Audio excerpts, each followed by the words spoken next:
The Tennessee Titans' draft, I think it's it's okay. It's nothing to celebrate about, but it's not terrible. I think that getting an immediate starting linebacker like Rashaan Evans helps. In addition, I think that getting a player like Harold Landry as a situational pass rusher is not a bad idea for Mike Vrabel as he enters his first season as a head coach. I mean, people have to remember that he had one of the worst defenses in Houston last year with a lot of injuries. Maybe with a little bit more talent in Tennessee as opposed to what he had in Houston, maybe things could be better, but that's a wait-and-see proposition.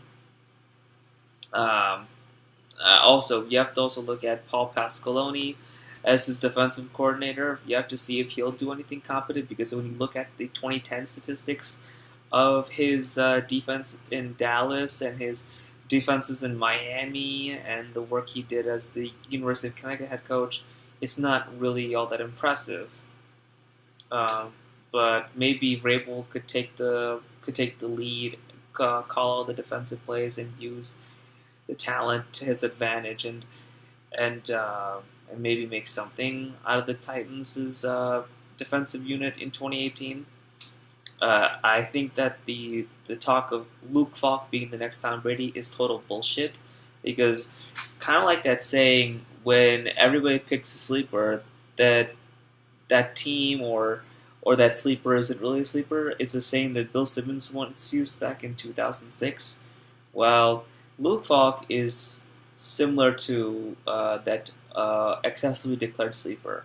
And I say this because he's likened to Tom Brady because, gee, Tom Brady played in a ass-wiping spread offense that was based off of the head coach taking advantage of cockamamie rules, and it was and yeah, he was so in a air raid offense that that didn't require that much hard work or that much studying, and everybody acts as if because Luke Falk was picked in the sixth round, they picked number 199, he's going to be the next Tom Brady, especially with ex New England personnel people leading the way in Nashville. Not happening. Not happening. And I say that because I remember when a jackass like Mark May, who I think still works for ESPN, had regrettably worked in the 2007 draft coverage for ESPN, and it was on the second day of that weekend when the draft was 2 days long. He said that the then fifth round pick of the Ravens, Troy Smith, would literally succeed Steve McNair. I don't even know if Troy Smith plays football anymore. Yeah, so it just shows you what a shithead May is, and it just shows you what declaring a sleeper like Smith can do to you as an analyst, and what a ridiculous concept it is. I remember Josh Norris around the year that Zac Dysert was drafted. I believe it was 2014. He said that Zac Dysert was going to be. He's a Miami of Ohio quarterback, for the record. He went on Twitter and said that Dysert would one day be Peyton Manning's successor. Jeez.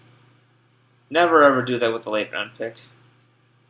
Never ever do that with a late round pick. I mean, the more often you do it with a late round pick, chances are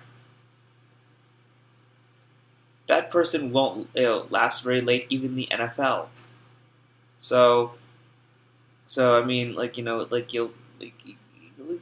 think it's okay if we just stick with the present, stick with the strength of the team. They have, they still need to correct the running back situation. Sure, they have Dion Lewis coming in from New England. He could possibly be the starter, considering Derrick Henry is quite inconsistent. He'll have a long burst here and there, kind of like how he did against Kansas City in the playoff game. But they still have a long ways to go, and also the Jack Conklin ACL injury. That's not really very good, considering that he's a 300-pound man who just tore his ACL. It's already difficult for wide receivers to recover from ACLs, and running backs too. This guy has has 1 weak leg, and he's got to carry 300 pounds also. So we have to monitor the situation. We have to be careful.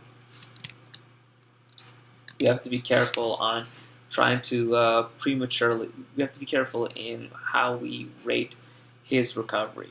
If we think he'll come back too soon, then he's probably not gonna play well.